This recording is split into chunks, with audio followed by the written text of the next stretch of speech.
শীত মানেই তো পিঠাপুলির উৎসব, তাই না? আজকে খুব সহজেই হাতে কাটা সেমাই পিঠার রেসিপি শেয়ার করব আপনাদের সঙ্গে। আশা করছি আমার এই সহজ রেসিপিটা আপনাদের ভালো লাগবে। চলুন দেখে নেওয়া যাক।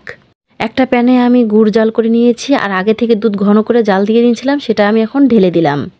আমার মনে হয় সেমাই পিঠা কম বেশি সবাই বানাতে পারেন, তাই আমি ভিডিওটা স্কিপ করেছি আর পিঠাটা আগে বানিয়ে নিয়েছি। এখন দুধের মধ্যে পিঠাটা আমি অ্যাড করে দিলাম খেজুর আর বাদাম কুচি, অ্যাড করে দিলাম 2টা তেজপাতা আর দারুচিনি।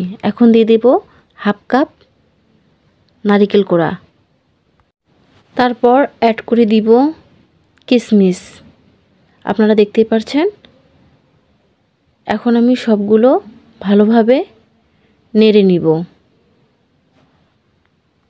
আমার মনে হয় হাতে কাটা এই মজার সেমাই পিঠাটা কম বেশি প্রায় সকলেই পছন্দ করে। এই সেমাই পিঠাটা সময়ের সাথে সাথে হারিয়ে যাচ্ছে।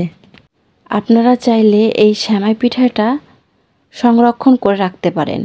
এই সেমাই পিঠাটা বানিয়ে রোদে শুকিয়ে সংরক্ষণ করতে পারেন, আবার চাইলে তাওয়ার মধ্যে সেঁকে এটা সংরক্ষণ করতে পারেন। দেখতেই পাচ্ছেন আমার পিঠাটা ঘন হয়ে এসেছে, আর আমার পিঠাটা অলমোস্ট হয়ে গিয়েছে।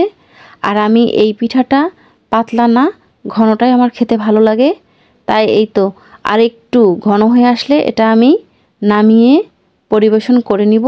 আপনারা দেখতেই পাচ্ছেন এখন আমি এটা পরিবেশন করে নিব। আপনারা দেখতেই পাচ্ছেন পিঠাটা দেখতে কতটা ইয়ামি হয়েছে, এটা খেতেও মজাদার। আমার রেসিপিটা আপনাদের ভালো লাগলে লাইক কমেন্ট শেয়ার করে পাশে থাকবেন। আল্লাহ হাফেজ।